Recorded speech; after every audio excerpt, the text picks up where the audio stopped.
It's morning. Good morning, everybody, and welcome to We Lift Big. If it is morning, afternoon, evening, whatever time it is, I happen to be recording this in the bright and early morning. Today's topic in particular, I am actually going to be asking a few questions from, it's called UNGAME. So if you go to Google and you type UNGAME questions, there are about 100 questions, and the idea of them is to not only be an icebreaker of sorts. You're not just asking, okay, how is your day? Or what do you do for a living? Say you're talking to a stranger, friend, whoever, doesn't matter. These are questions that really dig into people and force them to lower their walls a little bit. And I love, if there's anything that I love, it's people opening up, finding the courage to open up. As a trainer, my goal is to give a client a space to where they can open up to me about their goals, because goals are never surface deep. There's a very deep reason that people want to do things and don't want to do things, and do things the way that they do. And so questions like this are designed to open people up, break down their walls, build trust and rapport, because these are things that you would usually tell a close friend, but I have decided that I want to answer them for the internet. So y'all can keep getting to know me a little bit, and that's pretty much it. So I may make a part 2 for this next week. I haven't decided yet, but we will see when we get there. So again, these are UNGAME questions. I will put a link to the questions down below, and I highly recommend that you check them out, that you get together with a friend or a loved one, or heck, someone you meet at the coffee shop and say, hey, I want to ask you these really difficult questions about your life. Highly recommend it. So, the best advice I ever received. The first question is, what is the best advice that I have ever received? Ooh, I gotta give a shout out Jordan Vivero. He was a past boss of mine and a good friend. And the best thing that he ever told me was, your goals don't care about how you feel. Let me say that again. Your goals don't care about how you feel. I could have been ranting to him about anything, whether it was hitting my budget for the month or just, I to be honest, I don't remember, but this advice stuck with me because it's true. There's days that, we don't want to roll out of bed in the morning, or we don't want to exercise, or we don't want to eat well, or we don't want to have those hard conversations. But when we're trying to get from point A to B, it doesn't matter how we feel as we get to that goal. And I think that's one of the hardest, or I can't say the hardest, but one of the many hard things about achievement and about success is that sometimes we have this idea that the journey is going to be at least somewhat smooth sailing, and maybe it is, you never know, but 9 times out of 10 you're going to face a very rocky journey, or a journey with a lot of twists and turns as you're trying to get to your goals, or whatever it is you're trying to get to. And so the only way to really get there is to push through not only the good times when you're feeling motivated and excited, but you have to get to those points to where you're literally saying, I don't want to do this. I don't want to do this. This sucks. I hate it. This is baloney. Once you've gotten there, you've made it. Now you have to keep going. You've almost say you've made it. You've made it to that point, and then that is the point in which you have to keep going. you make it through those times, you're going to do great things with your life. And so that was the best piece of advice. Cold hard truth. Let's get it. So, all right. So question number 2. What is something you fear? What is something I fear? So, something I fear, and this is actually getting pretty vulnerable. One of my greatest fears in my life was not feeling competent. And to make sure that I was using this word in the way that I wanted to use it, I looked up the dictionary definition of it.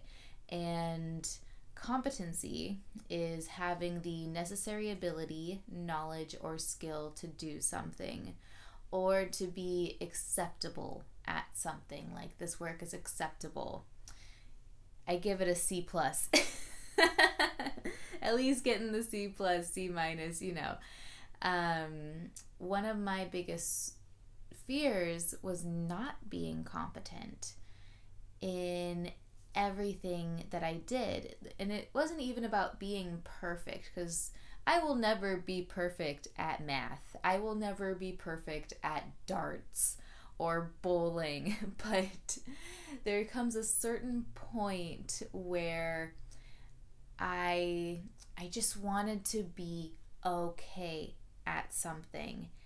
And whenever I felt like I wasn't enough, or I didn't understand something enough, or I wasn't capable, that would hit me very hard. I would tend to take that very personally and like, oh, well then I must not be worthy. If I can't figure this out, like, I must not be worthy of it. And it's like, it's taken me really up until maybe the past year or so to finally nip that, not in the butt, I mean, I'm still working on it, but to be able to trust myself enough to know that even if there's something I'm not competent at, I can still get better at it. It doesn't have anything to do with my worth. So long as I'm willing to put in the work, I can get better at something that I might be absolutely horrible at, or I might be incompetent at. You can become competent at things that you are not competent at.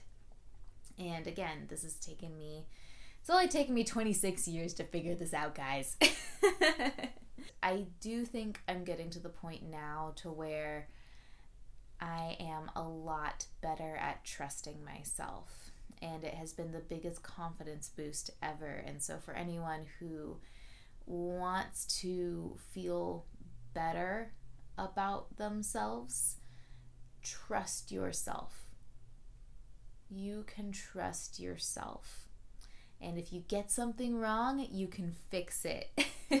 So, that's my answer to that. So, third question, make a statement about beauty.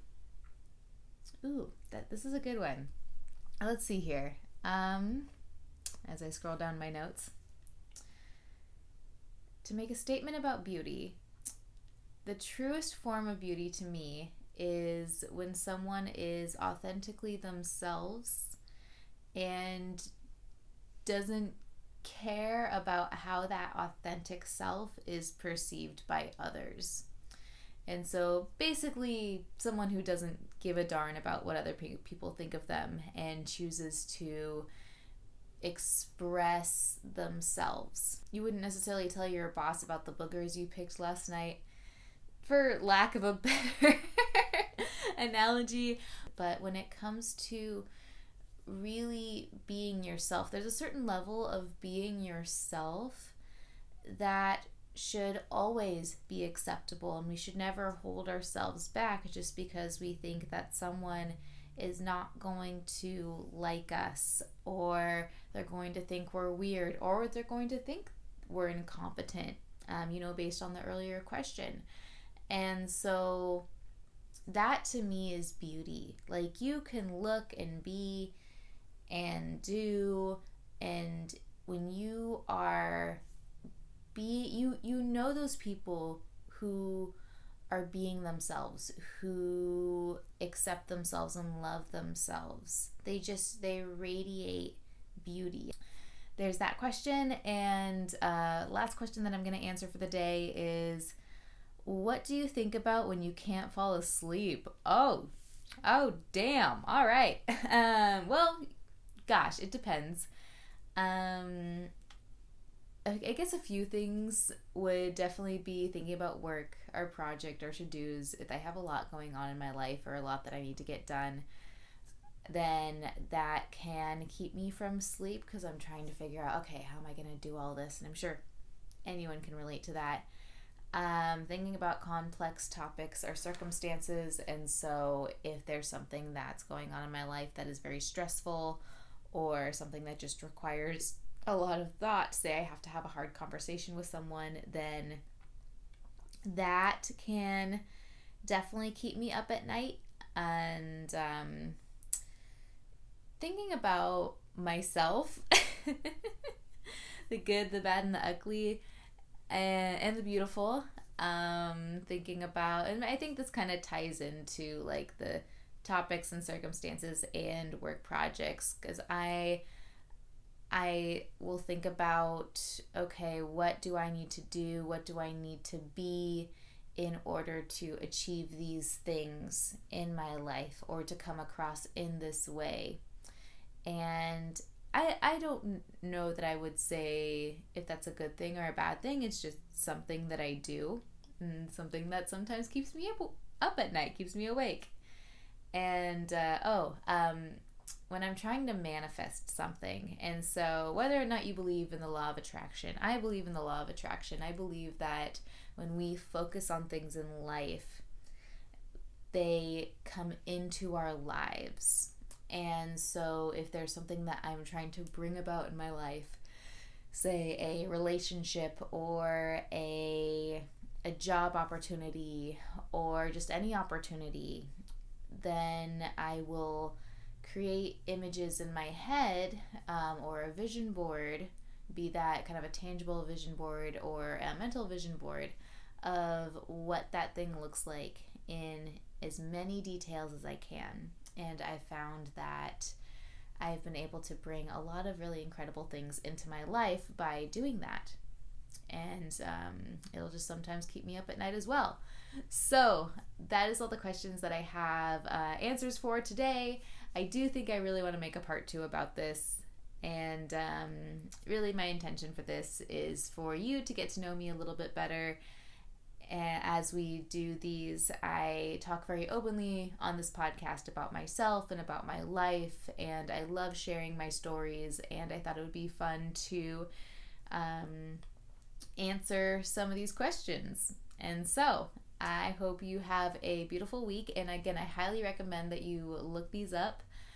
Pick your favorites, ask them to your friends and family and your pets. They will strike up some really good conversations.